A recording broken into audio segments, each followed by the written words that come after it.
नमस्कार, मैं संदेश नेमा और आप देख रहे हैं खबर समय जगत। तो आइए नजर डालते हैं आज की ताज़ा तरीन खबरों पर। खबर फिलहाल भोपाल से। भोपाल में ग्लोबल इन्वेस्टर समिट की तैयारियां जोरों पर है। पूरे शहर को दुल्हन की तरह सजाया जा रहा है। सरकार इस समिट से बड़े निवेश की उम्मीद कर रही है, लेकिन विपक्ष इसे लेकर सवाल उठा रहा है। कांग्रेस ने जीआईएस के वादे, दावे और हकीकत पर बनी पुस्तक और एक डॉक्यूमेंट्री जारी की, जिसमें उन निवेशकों की कहानी दिखाई गई जो सरकार की नीतियों से असंतुष्ट हैं। पीसीसी चीफ जीतू पटवारी ने सरकार पर आरोप लगाते हुए कहा कि जीआईएस के नाम पर बड़े आयोजन तो होते हैं, लेकिन निवेशकों को सुरक्षित और अनुकूल माहौल नहीं मिलता। वहीं नेता प्रतिपक्ष उमंग सिंघार ने कहा कि मध्य प्रदेश में कई संभावनाएं हैं, लेकिन सरकार उद्योगों को बढ़ावा देने में विफल रही है। जीआईएस के दावों और विपक्ष के आरोपों के बीच देखना होगा कि समिट प्रदेश के लिए कितनी लाभदायक साबित होती है। मूल भावना आप लोगों को समझ में आई होगी कि वस्तु स्थिति क्या है। लगातार 20 साल से इन्वेस्ट के नाम पर जो भारतीय जनता पार्टी की सरकार मुख्यमंत्री इवेंट करते आ रहे हैं, उसकी अराजकता अद्भुत और अकल्पनीय है। कांग्रेस पार्टी ने ये प्रेस आज जो रखी है, कोई नकारात्मक दृष्टिकोण से नहीं रखी है। जिस क्षेत्र में नैसर्गिक इन्वेस्ट हो सकता है, उसकी पूरी विस्तृत जानकारी नेता प्रतिपक्ष ने दी है। वो चाहे टूरिज्म का क्षेत्र हो, चाहे वन का क्षेत्र हो, चाहे अलग अलग और भी विधाएँ हैं, चंगे की साड़ी से लेके रात का क्षेत्र हो, तो सरकार को उस और आधारभूत सुविधाओं को लेकर भी चिंता जाहिर की। बुनियादी ढांचा, नीतिगत सुधार, ये सरकार को ध्यान देना चाहिए। नीतियों से इन्वेस्ट आकर्षित हो, न कि इवेंट्स से निवेश आकर्षित हो। ये जो भाषा है, ये जो भाव है, जो ये सोच है, इसको बदलाव की आवश्यकता है। निवेश के प्रस्तावों पर क्रियान्वयन पर 1.5 साल तक फाइल ऊपर से नीचे नहीं आई। यानी जो एकल खिड़की थी, उस भावना को कि करप्शन के बगैर फाइल नीचे नहीं आएगी, ये मूल भावना थी। तो सरकार उस पर कोई नीतिगत निर्णय ले कि हमारा प्रदेश पहले है, मेरा क्या होगा जो पद पे बैठा हुआ, ये सोच थोड़ी पीछे। पारदर्शिता और जवाबदेही। पारदर्शिता अगर आप किसी भी नीति में लाओगे और जवाबदेही किसी भी मंत्री से, मुख्यमंत्री से लेकर नीचे के कर्मचारी की नहीं बनाओगे, तो ये व्यवस्था बनी रहेगी। विदेशी निवेश आकर्षित करने के लिए जो प्रयास किए गए, वो टूरिज्म के थे, वो इवेंट के थे, वो खर्च के थे। मोहन यादव जी वहां गए तो वो बुलेट ट्रेन में बैठे, उसके किस्से सुनाने लगे, पर वो बुलेट ट्रेन यहाँ आएगी क्या? उसके लिए क्या आपने किसी से प्रयास किया था क्या? जीरो। फिर एक देश में गए तो कहा बैटरी की कार में घुमा, ऐसी चल रही थी हवा में, क्या होगा, कुछ हो जाएगा, इस तरह की बिना ड्राइवर की कार चल रही। ये मैसेज क्या था? उनको कार में घूमना था, पर वो कार मध्य प्रदेश में कैसे दौड़े, इस पे सोचना नहीं था। तो मैं समझता हूँ इस सोच को थोड़ा विस्तारवादी और थोड़ी आधुनिक करनी पड़ेगी, तब जाकर इन्वेस्ट यहाँ आकर्षित होगा। जैसा मैंने कहा, भ्रष्टाचार पे अंकुश नहीं लगेगा तो ये इवेंट भी जो हो रहा है, प्रधानमंत्री आ रहे हैं भोपाल, हाँ एक फायदा जरूर होता, भोपाल सज जाता है, अच्छी बात है, इंदौर भी सजता था, तो ये एक फायदा जरूर होगा, पर वो भी कर्ज के पैसे से। तो कांग्रेस पार्टी आज ही मुख्यमंत्री को चिट्ठी लिख रही है, आज ही प्रधानमंत्री को चिट्ठी लिख रही है, और आज ही उन इन्वेस्टरों को भी चिट्ठी लिख रही है जिन्होंने पहले घोषणा की थी और अपनी घोषणाओं को मूर्त रूप नहीं दिया। तीनों को अलग अलग 3 चिट्ठियां जारी हैं कि जब प्रधानमंत्री आते हैं, भरोसा देश के प्रधानमंत्री, और प्रधानमंत्री आते हैं, उसका जो रिजल्ट 0 निकलता है, तो आम जन की भावनाओं के साथ आघात है। दूसरा, मुख्यमंत्री को जैसा हमने कहा कि इन्वायरमेंट, भरोसा, आर्थिक अगर इन्वेस्ट आपको करवाना है तो करप्शन रहित व्यवस्था देनी है, आधारभूत सुविधाएं जितनी भी है वो व्यवस्था बनानी पड़ेगी। जवाबदेही के साथ कर्मचारियों और अधिकारियों की टाइम बॉन्डिंग, परमिशन की प्रोसेस बनानी है, और जो एकल खिड़की उनकी चल रही है कि लाओ पैसा और मैं सिग्नेचर करवा दूंगा, इसको बंद करना। तो मोटे तौर पे ये मुख्यमंत्री जी को इन्वेस्ट बुलाने के लिए करना। और थर्ड, वो इन्वेस्टर जो केवल शोभा की सुपारी बनते हैं, आ गए टाटा समूह से, आ गए बिरला समूह से, आ गए अंबानी जी, आ गए अडानी जी, आ गए अनिल अंबानी जी, और हेडिंग बना, आप लोग एकदम अखबार उनको फ्रंट पेज पे जगह देता है और उसका असर जनता पे जाता है, सरकार के कर्मचारियों पे जाता है, मंत्रियों पे जाता है, सरकारी व्यवस्था पे जाता है, और वो कर्ज के रूप कर्ज लेते हैं और खर्च बढ़ा देते हैं, इन्वेस्ट आता नहीं है, सरकार की इनकम बढ़ती नहीं, और अल्टीमेटली वो बहुत वापस जनता पे भार के रूप में जाता है, कर्ज के रूप में।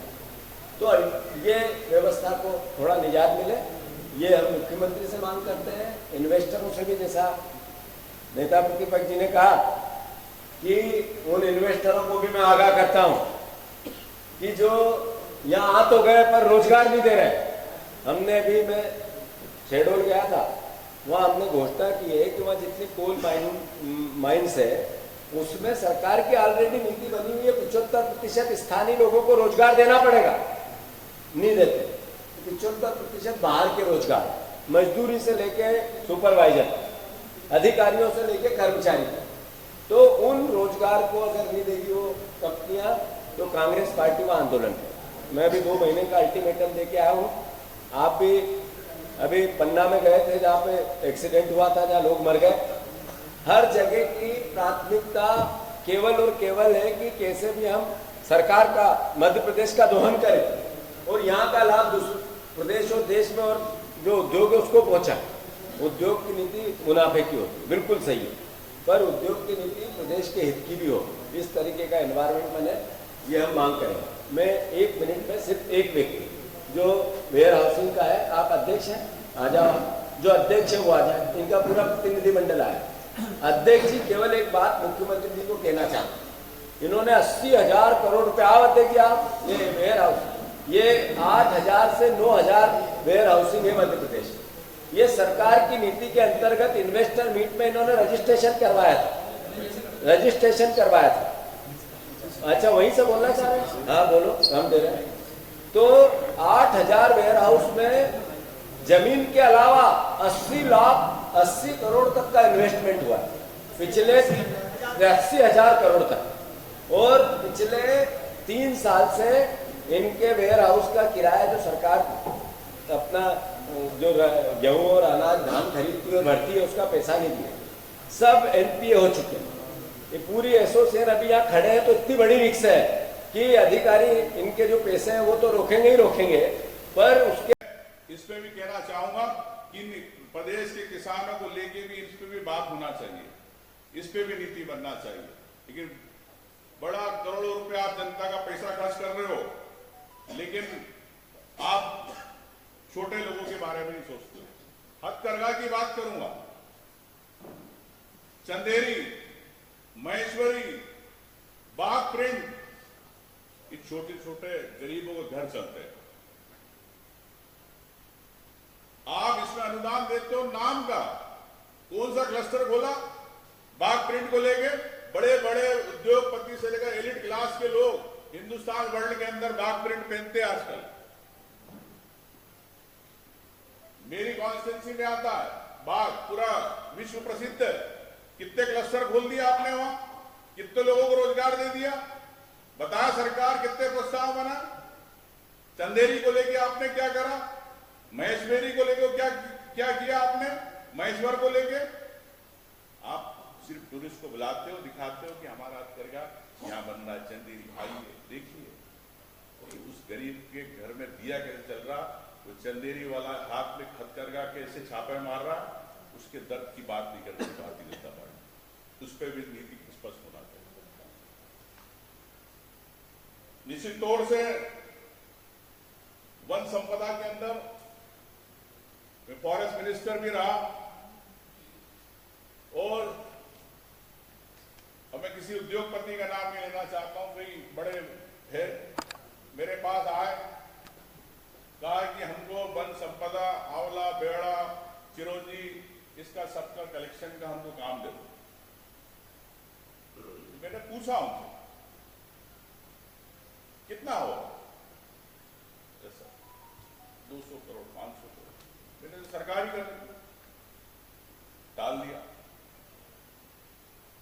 वो सरकार लाना चाह रही है उनको, उस उस समय भी अगर ऐसा होगा तो मैं बताऊंगा कि सरकार क्या सोच रही है। अब ये ग्लोबल मीट के बाद पता चलेगा। तो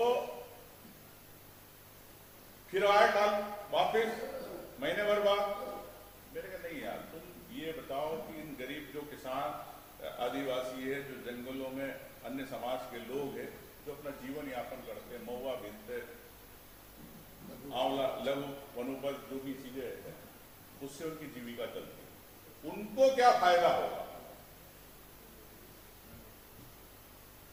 तो सर जो उनसे हम लेंगे तो रेट बताओ तुम्हें कितना फायदा हो, उनको कितना होगा। बड़े घुमा फिरा के बाद में बताया कि सर हमको 4000 करोड़ के करीब इसमें हमको यहाँ से मिलेगा। वो सरकार राज्यों में दिखाती है 150-200 करोड़ रुपए, और उद्योगपति 3-4 हजार करोड़ अपने वन संपदा से ले आ रहे चीजें ब्लैक मार्केट से। कि सरकार इन वन समितियों के लिए, जो प्रदेश में है हजारों समितियां हैं, क्या उसके लिए नीति बनाएगी? प्रदेश में आप महुआ को लेके बोलते हो कि महुआ को लेके शराब बनाएंगे, हम यहाँ के लोकल ब्रांडिंग करेंगे, यहाँ के लोगों को फायदा होगा। शराब की आप डिस्टिलरियां खोलना चाहते हो, बड़े लोगों को फायदा, लेकिन उस गरीब आदिवासी किसान को लेके उस महुआ की आप शराब की पॉलिसी कागज पे बनाते हो, लेकिन उसके लिए आप नहीं उसको रोजगार देना चाहते। इस पे सरकार की स्पष्ट नीति होना चाहिए। निश्चित तौर से कई मामले हैं, लेकिन मैं ये भी कहना चाहता हूं कि इंदौर के पास नेशनल पार्क को लेके जब ये डैम बन रहा था, उसको लेकर सुप्रीम कोर्ट में एनबीडीए ने हलफनामा दिया था कि जो जमीन जाएगी उसको लेके हम यहां पर नेशनल पार्क बनाएंगे। रिजर्व फॉरेस्ट वहां पे फेंसिंग करी हुई, कोई अतिक्रमण नहीं है, कोई कब्जा नहीं है, 650 किलोमीटर से ज्यादा एरिया ओंकारेश्वर के पास। आपने क्यों नहीं नेशनल पार्क बनाया? क्या आप उद्योग की बात करते हो? जब वहां ताज आ सकता, ओबराय आ सकता, कई होटल्स आ सकते, तो क्यों नहीं आपने नेशनल पार्क बनाया? वन प्राणी शहरों में आ रहे, वन प्राणी रोडों पे आ रहे, उनके लिए आपने नेशनल पार्क क्यों नहीं बनाया? अगर नेशनल पार्क बनता तो आज पर्यटन बढ़ता। आज इंदौर एक फाइनेंशियल कैपिटल माना जाता है मध्य प्रदेश की, क्यों नहीं? ये उद्योग से जुड़ा, उद्योगपति को एनवायरमेंट मिलता अपने परिवार के लिए, पर्यटन के लिए, सब चीजें। तो मैं ये कहना चाहता हूं, ऐसे कई मुद्दे हैं, लिस्ट लंबी है, लेकिन मैं संक्षिप्त में चाहूंगा, अंतिम में यही कहूंगा कि ऐसे कई मामले उदाहरण देना चाहूंगा कि लघु उद्योग के लिए जब कोई उद्योग लगाता है, नए उद्योग, उसको 33 केवीए का कनेक्शन लेना पड़ता है, और उसके लिए सरकार 18 लाख रुपए जमा कराती है। जब तक उसका उद्योग चलता है, जब तक उसके 18 लाख रुपए के हिसाब से भरता रहता है, छोटा आदमी 1-1.5 करोड़ रुपए भर देता है। उद्योग 1 साल बाद चालू था, 1 दिन में तो चालू नहीं हो जाता, आप भी जानते। तो छोटा उद्योगी का क्या, आपको जितनी बिजली ले रहा है उतने पैसे लो, लेकिन आप सिर्फ 1.5 करोड़ रुपए अगर 5 करोड़ का उद्योग डाल रहा है, 6 करोड़ का, 3 करोड़ का, आप उससे 18 लाख रुपए ले लो। ये कैसी नीति, ये कैसा आप उद्योग के लिए आप एनवायरमेंट तय करेंगे? तो मैं यही कहना चाहता हूं साथियों कि इन्वेस्टर मीटें तो कई होती रहती है, अच्छी बात है, हम स्वागत करते हैं सब बातों का, लेकिन मैं अंत में यही कहूंगा कि उद्योग आए, हम स्वागत करते हैं, लेकिन सरकार, भारतीय जनता पार्टी की सरकार की नीयत साफ होना चाहिए और एक एनवायरमेंट बने उद्योग के लिए, उद्योगपतियों के लिए, उनके परिवार के लिए, सबके लिए। तो हमारे यहाँ पे युवाओं को भी नौकरी मिलेगी और निश्चित तौर से मध्य प्रदेश आत्मनिर्भर होगा, लेकिन इस पर चिंतन करना हम सबको मिलकर करना पड़ेगा। धन्यवाद। तो ये थी भोपाल से हमारे संवाददाता आदित्य सराठे की रिपोर्ट। ऐसी रोचक खबरों के लिए जुड़े रहिए खबर समय जगत के साथ। नमस्कार।